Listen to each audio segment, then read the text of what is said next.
North Korea, 2004. Deep inside this secretive communist state, a train travels through a remote northern town. Then, suddenly,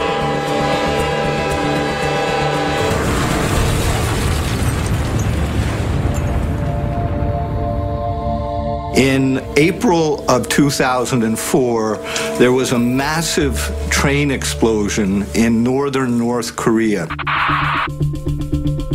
The explosion is so enormous, it registers a magnitude 3.6, equivalent to a small earthquake. It killed several hundred people, destroyed a town of 10,000 people, left 2,000 people wounded. According to the North Korean government, the train was carrying liquefied petroleum. But before anyone can discover anything more, the regime forbids further reporting on the incident. A week later, they banned all use of cell phones in North Korea for 5 years. Just what is going on in the rogue nuclear state? 5,000 miles away, one nation is following the incident with great interest.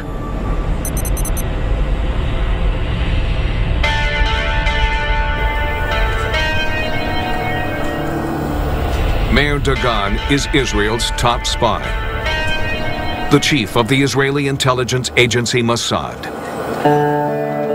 Mayor Dagan was a legendary figure in the Israeli security establishment. He had a reputation for being very brutal in what he was prepared to do in pursuit of Israel's national security interests. North Korea behaving secretly is nothing new.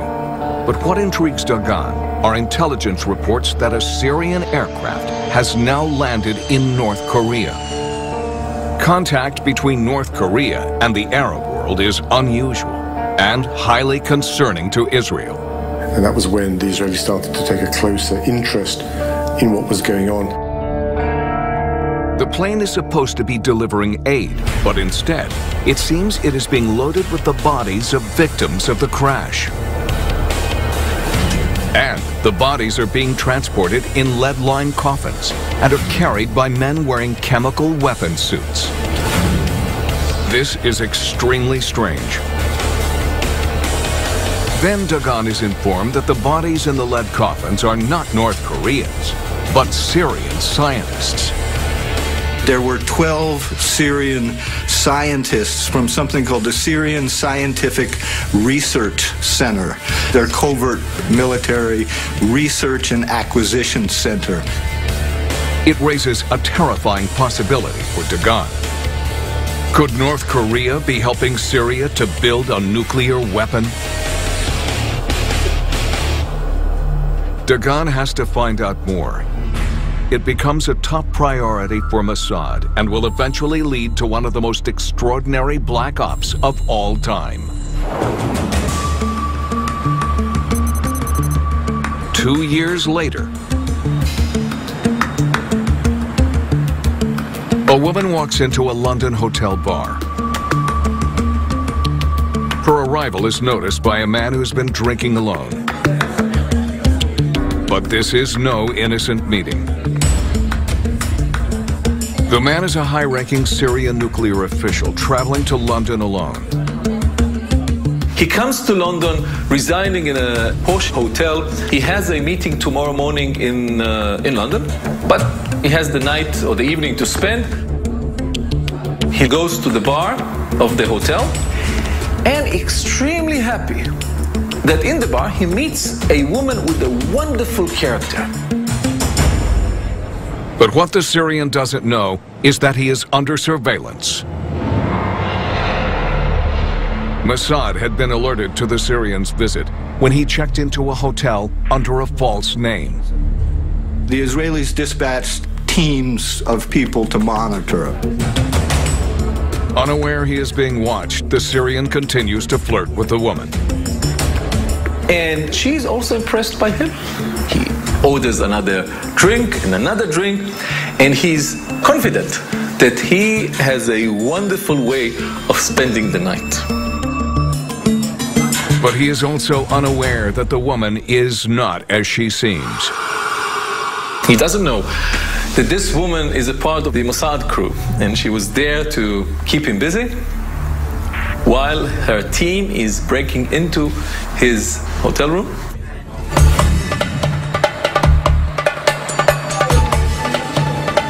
The Mossad agents are members of the Neviot unit, experts in covert bugging. The team specialized in breaking into hotel rooms. It takes just seconds for the Neviot team to override the hotel room security.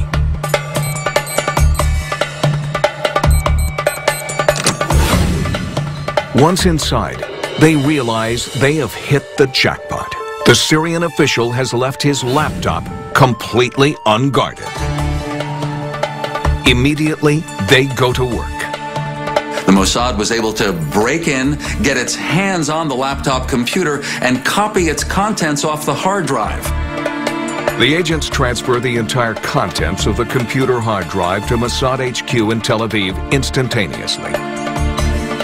They took all the information from the computer, and then they put devices on the computer to monitor any future activity from that computer. As they leave the room, the female Mossad agent abandons the unsuspecting Syrian.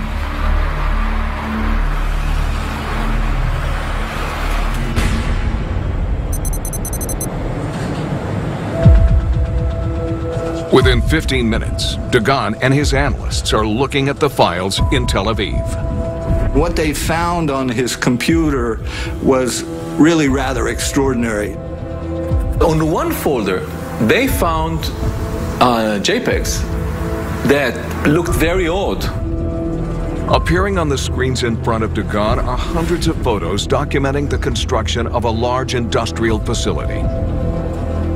It was clear that this is an unknown facility, a huge one. The building they saw was quite large, 130 feet by 130 feet by 70 feet tall. Initially, the building resembles a treehouse on stilts with pipes leading to a pumping station. Later photos show modifications. And eventually, the entire complex is hidden beneath a huge roof. Initially, Dagan is unsure of what the facility might be. But then, it begins to dawn on him what the images are showing. He sees large industrial equipment inside the facility. It is an exact replica of something Dagan has seen before in intelligence images from North Korea. They showed that it was almost an exact replica of the Yongbyon nuclear weapons facility in North Korea. It was exactly the same reactor. The two were perfectly matched. Dagan has no doubt as to what they have uncovered. The evidence was overwhelming. North Korea was building a nuclear reactor in Syria. The potential for a nuclear weapons program in Syria is a direct threat to Israel's national security, and one that would have to be neutralized immediately.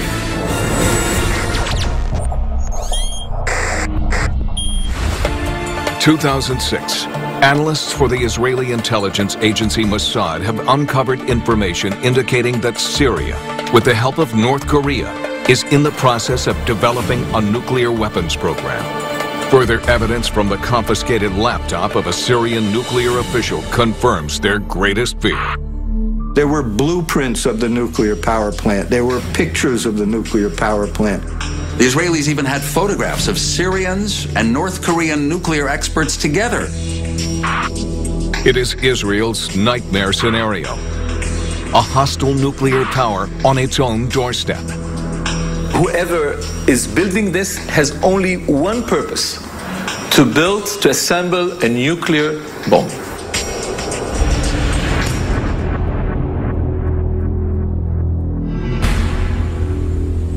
Dagan is now certain there is a nuclear weapons program in Syria. But he has no idea where it is. Intent on finding out, he orders Israeli satellites to monitor potential sites. Eventually, they close in on a remote area of Syria called Al-Kabar, where some highly unusual communications have been monitored. They intercepted a very unusual spike of telephone communications from this location at Al-Kabar, which is in the middle of nowhere in the desert, to Pyongyang, North Korea. It was very far from the capital Damascus. It was in a remote part of northeastern Syria, but not far from the Euphrates River and the border with Iraq. Israeli satellites now pinpoint a large building at Al-Kabar. When they compare them with the stolen images from the Syrian laptop, it is a perfect match. Al-Kabar has to be the site of Syria's nuclear weapons program. Armed with the intel on the Syrian facility, Dagan goes to see the Israeli Prime Minister Ehud Olmert. Mayor Dagan came to see Prime Minister Olmert and told him this dramatic news that Syria is in an advanced stage of developing nuclear weapons. The Israeli Prime Minister immediately recognizes the seriousness of the threat. Olmert said one thing right at the start, and that was the Syrian nuclear weapons program is simply intolerable for Israel. It cannot be permitted. This is an existential threat to Israel. This reactor has to go away. The only way to be rid of the nuclear weapons program is to blow up the reactor. But first, he has a series of questions for Dagan. Most importantly, how far advanced is the reactor? If it is already operational, then a bombing could cause a catastrophe. If the reactor is already active, then full destruction of the reactor might cause an enormous environmental pollution poisoning. But Dagan doesn't know yet if the reactor is fully operational. The JPEGs were 15 months old, so this facility must be more advanced. They desperately need to find out how advanced the construction is. That means doing something extremely risky. Sending someone in to take a look. The next step would have to be risking the lives of operatives. Olmert has only one group of men capable of operating undetected hundreds of miles within enemy territory. So he calls upon Israel's elite Black Ops unit. In English, they are known as the unit. In Hebrew, they are the Sayarat Matkal.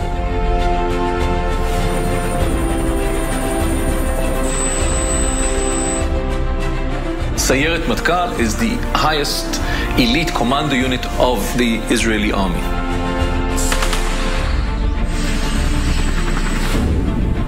Sayarat Matkal in Israel is nothing short of legendary or mythical.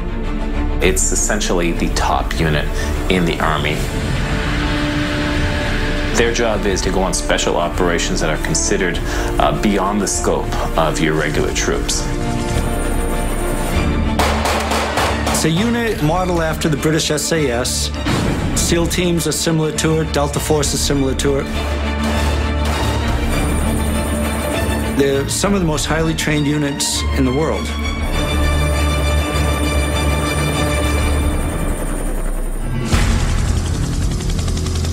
The Sayarat Matkal has one particular specialty: operating covertly behind enemy lines. The expertise of Sayarat Matkal is to infiltrate enemy countries in silent intelligence gathering operations. They've gone into Jordan, they've gone into Lebanon, they've done missions in and out of these countries undetected.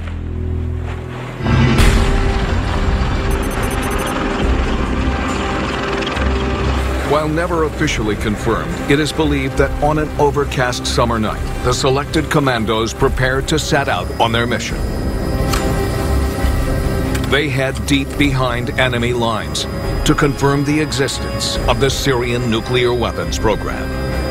The Israelis have been very secretive about how they got there, but certainly they are very adept at using low-flying, almost silent helicopters. It is understood they boarded 2 Sikorsky CH-53 Sea Stallion helicopters to travel at low altitude and cross the border into Syria.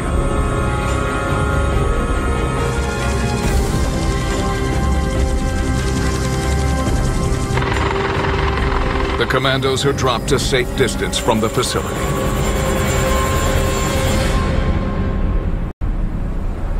Israelis were able to get on the ground within about a mile of this mystery building in northeastern Syria. As the commandos set off, they know that no matter what, the Syrians must not be alerted to their presence. Once the helicopters are gone, if the Syrians discover them, there is no chance of being rescued.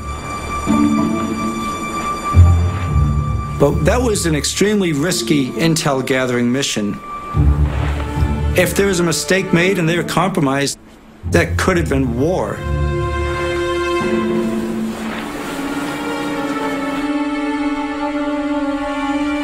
The Sayeret Matkal commandos come within feet of the Al-Kabar facility and immediately start intelligence gathering. The unit did the intel collection on the ground, right at the site. That was extremely dangerous.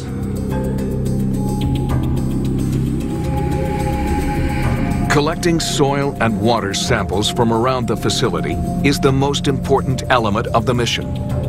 It is the only way Israel can find out for sure if the reactor is operational. If the reactor is active, then a very small portion, not lethal, but very, very small portion of radioactive substance would be found in the water. Once the intel collection is complete, the commandos hide their tracks and prepare to depart. But then,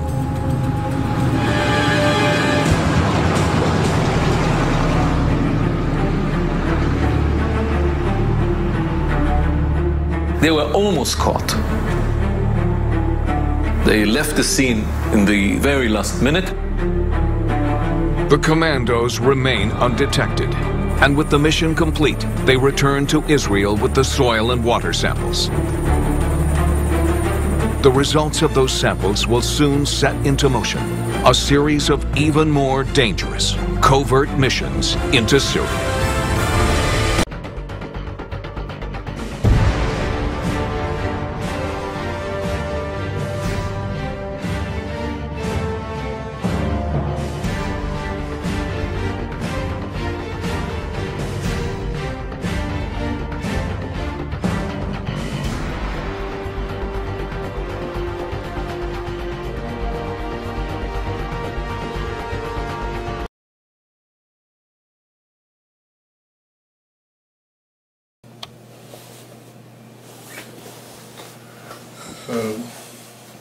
Dear Vivian, dear Daniel, and dear Ivana Trump, I would like to give you some interesting novelties. Knowing the fact that Vivian likes to write the memoirs, there is something that will be very interesting just because of the politics now. Ivana came out with this book, How to Raise the Trumps, and now Vivian, you can come to the very, very interesting intrigue and details in your life and it was together. Now I'm going to tell you now you can use it for your memoirs maybe. Remember, it was in Paris, an Airshow, and went to this recommendation of the gay concierge. We went to some gay restaurant and I was very unhappy about that. I also sent you this to remind you. I also sent you this a video, and I was begging you to give me contact to Don Donald because I have something very important. You see, Vivian, everything in life is circumstances. Of course, the privilege is to be in such places like you were and I was, because of you, to meet Ivana, to meet you, to be in Paris at the time. We went to Paris, remember? Plaza Alternate Hotel, and we went to a restaurant, a gay restaurant. I was very happy about that. And all of a sudden, we was approached by two gentlemen. And they asked me, "Where you come from, sir?" I said, I give you 3 times to guess, otherwise, if you make a mistake, I kill you. And then I had to make them say, "Okay, I'm from Yugoslavia." And the gentleman said, "Oh, thank you very much, sir." They went, and after half an hour we saw the big table, and then some arm dealers, because there was an arm dealer show, Airshow, Paris, some hookers, and there was a very famous Minister of War of Minister of Syria. His name is Mustafa Klas, very well known, also very playboy, a very rich man who was dealing with guns. And there was his brother-in-law, who was also Syrian, the very biggest arm dealer as well. If you can recall it, Vivian, later on, these two gentlemen came and they felt that they disturbed me, and they said, "Okay, because you're from Yugoslavia," and Syria was a friend of Yugoslavia, they invite us for drink and for a glass of wine, and went to that table, if you remember. And all of a sudden, the arm dealers from France, they start speaking with Mustafa Klas and his brother-in-law, and they start talking, "We're going to destroy Israel completely, there will be no one single person dead." I remember he was completely nervous, your hand was completely so... and then you was out of your mind, but you control yourself. The next day you went to the Israeli embassy, obviously, to speak about that. But you see, this is a coincidence. You know what's happened at the time. This preparation with these arm dealers in France, they've been looking for some components, because Vivian, they've been trying to make atom bomb in Syria by the South Korea. North Korea was preparing in the mountains of Syria atom compound, and they were about to produce atom bomb.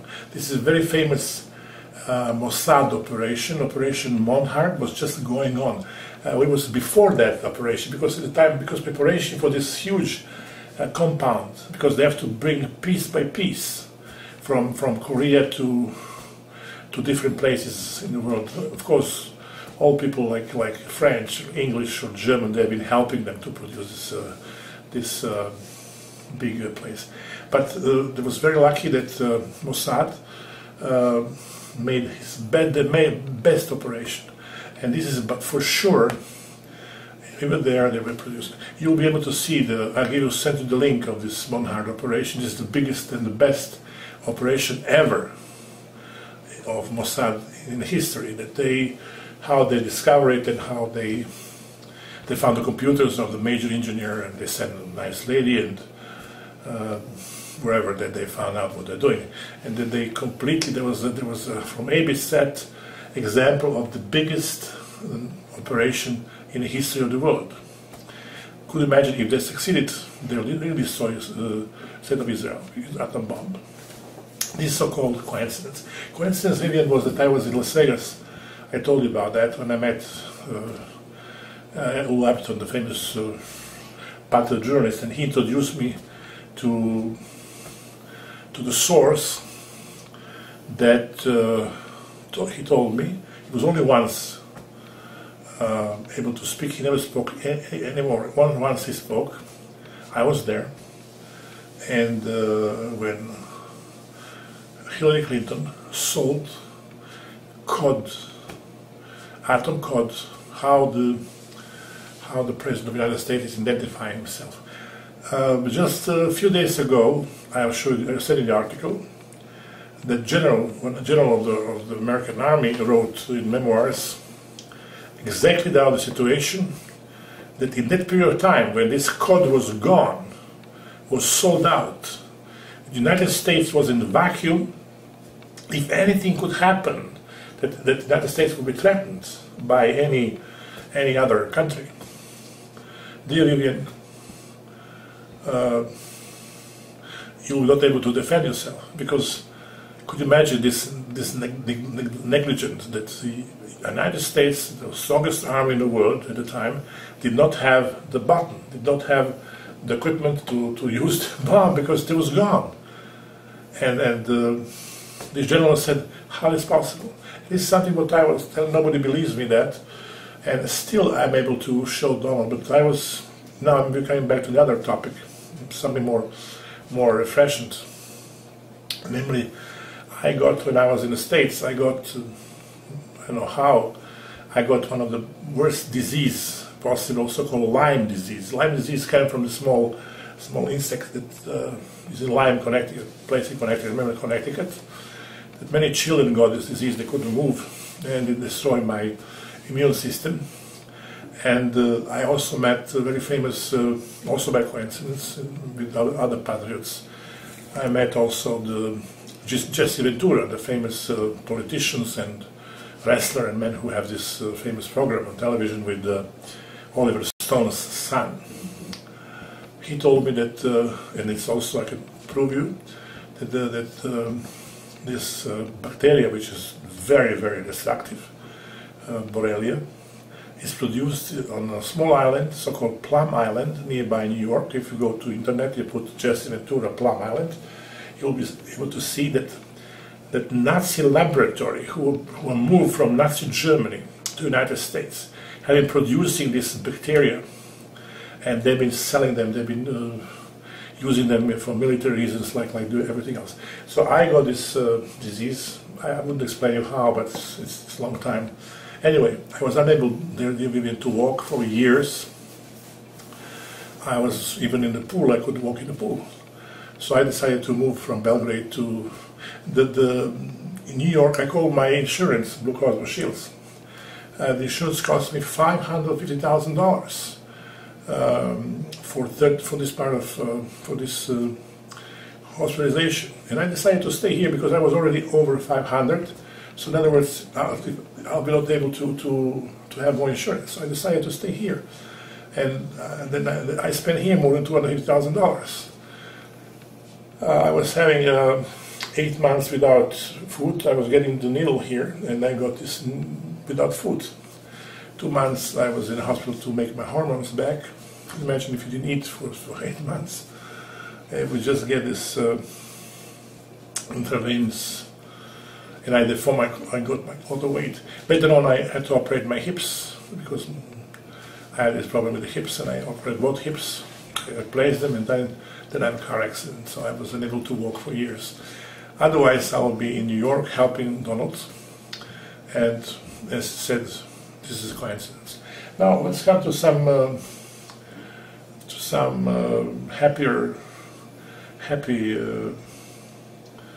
happy topics. This is completely something opposite. I remember that I was dealing with art in Belgrade when you met me, and I have this famous artist of Yugoslavia who was doing Behind the Glass, name artist, like Generalic, and the other one was Mijanovic, younger man. And I was asking all the time, why don't try to sell I have fantastic cartoons. I didn't know so much about cartoons, but I brought them here. I brought them like 50, 60 pieces. I went to the border, and they asked me they want to see them. So all of a sudden I showed them, they started laughing. And they said, ha, this is fantastic. I was not familiar so much with cartoons. Then when I met with Barry Farber, he also loved it, liked it very much. Barry said this man is genius, Mijanovic. So Barry Farber invited me to, Barry Farber from ABC, my friend who I was, also Elizabeth of Yugoslavia knows him very well, and he was having dinner together, made them as friends. I was on his talk show very much, and I brought him to Serbia at the time as well. And like Elizabeth. And then I went to Bob Gucciones, his beautiful 2 houses together, and I went to his home, and Bob Gucciones saw it and said, oh, this is fantastic, I love it very much. So Bob Gucciones bought 35 of my cartoons. I have here all contracts and how they look like. I'm going to show you now the original one. This is how they look like in the magazine. And I have all this original here with me. Buccione was paying me $550. It's also I just put because of the evidence in which penthouse. I have the penthouses here, and each this is a very good one. This is erotic. This is men and women prison, and the men are looking women's clothing, how they use it, and this is also another one. So when I ask a question, I ask if any favor, if you remember, because I have to do another surgery now to be able to walk. I have collection. I have about 120 of those cartoons, completely in a very good shape, and this is also one of them, which was in Penthouse. I have an original one, which is much bigger. This is a contract with the Penthouse. This is a contract with Penthouse. Here, for example. This is the contract with Penthouse. I also put you with emails so you'll be able to read it properly. Buccione was paying me $550 for one-time right. That means he was using them only for one time, and then I was very happy that I made Bianovich famous. He never published any cartoons in life, and all of a sudden, first stage was Penthouse, which is like a #1 in the world. Anyway, I would like to sell them for very, very good price, because I need some money, and then I know that you have art collections, and maybe you'll be able to help me, Ivana or your son, because they're very unique and they're very strong in color, and they're in very good condition as well. Let me show you now how they look like in the original. These are some of the Penthouse magazines, and now I have here all of them. I'll show you one by one. This is one very nice golf, you see. The young man was making drawings on a golf course, and his father was very angry. A very particular place that they put the ball. This one is the Bob Buccione Lab is the best. This is about famous smile of Mona Lisa. You see, she was watching this Rome model, and then the model was obviously very big equipment, and then she was watching the and that's why it was also in the Penthouse, in one of the Penthouse's magazines. I have a contract about this painting too. I'm going to sell them all. They're going in such size, which is they're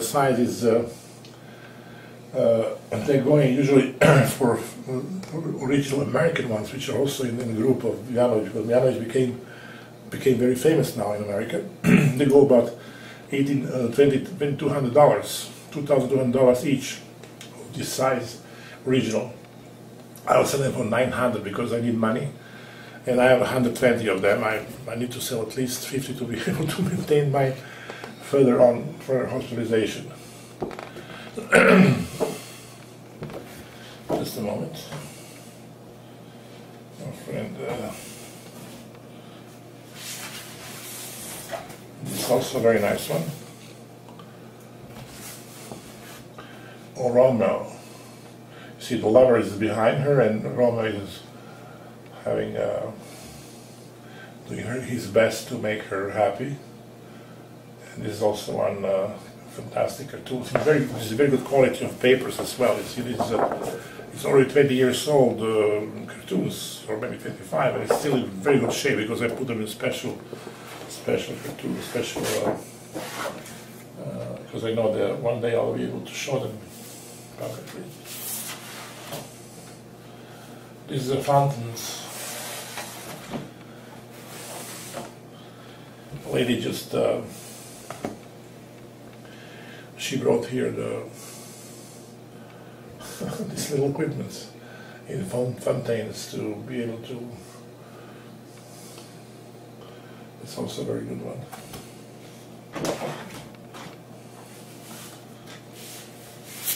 This is a very good one, but Indians. The father is looking and said, "Oh, my son, why are you doing it?" So the young man was already giving the signal with those nice looking girls, and the man was very, very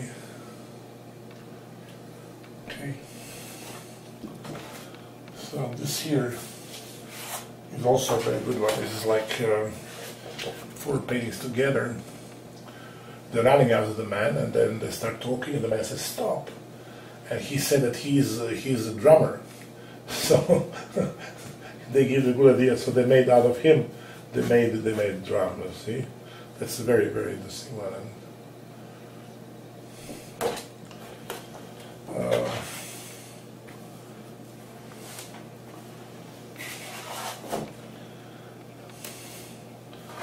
it's also on a doll.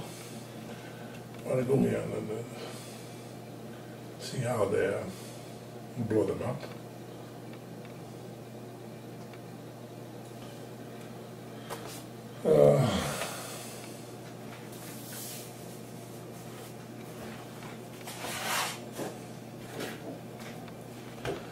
This one, the man is very skilled, and he is the very specific way how he's holding this drinks, and the woman get very, very happy because he was having this erection and him having this his plateau. Maybe Ivana could buy some of them because I would like to sell it. They're really very good and they're a good price. Because I believe it's investment too. Because I'll be only happy to be able to maintain my last operation. I have 3 operations now recently. And actually the 4th one. It's also one of them. Some people like it very much. This priest has to jump, and so the officer gave him this to be able to jump.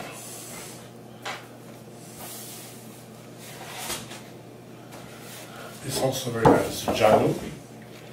See, it's a very good quality of papers as well. And this is also drawings. Jungle. He has a few periods of his cartoons.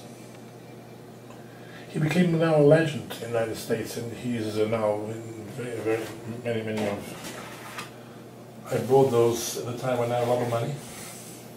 It's also very nice theater. He's excellent drawers, you see.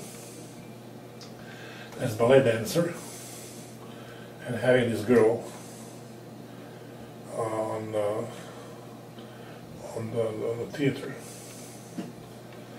And here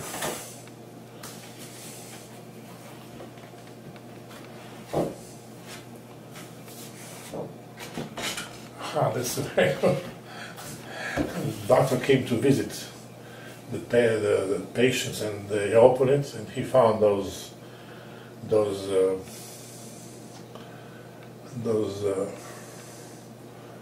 vibrators inside, and she was like shamed.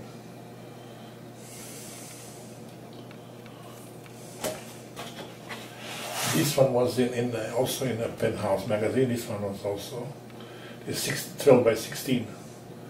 This is also was in one of those.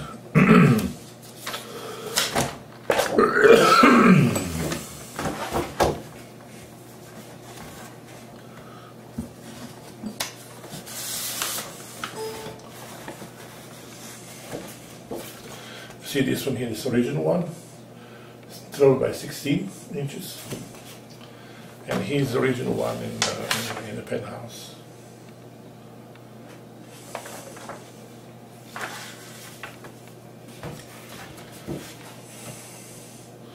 Oh, this I like very much. There's always this dispute who is the father. See, So they're discussing who is the father of this kid. It's always a love story.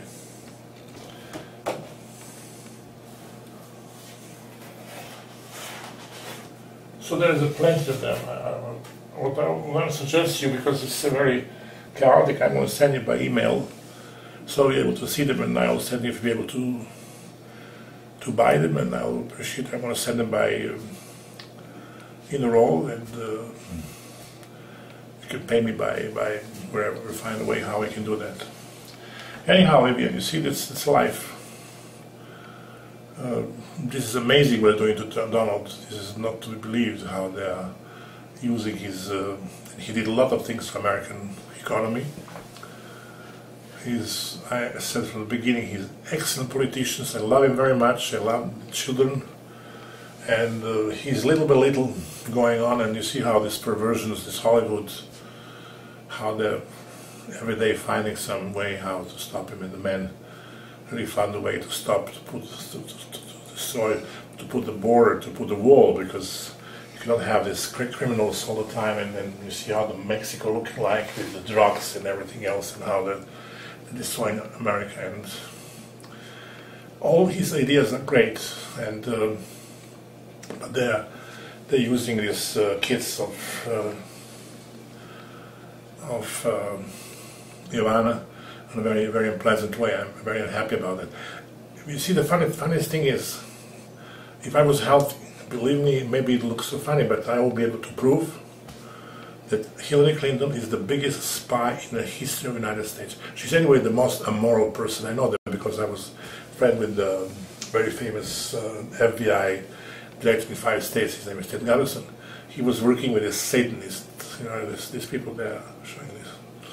He was working with them, and he showed me. You could imagine he gave me everything details.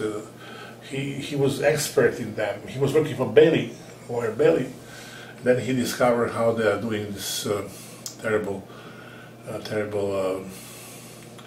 using children. They're buying, they're using children for experiments, and they're sacrificing children.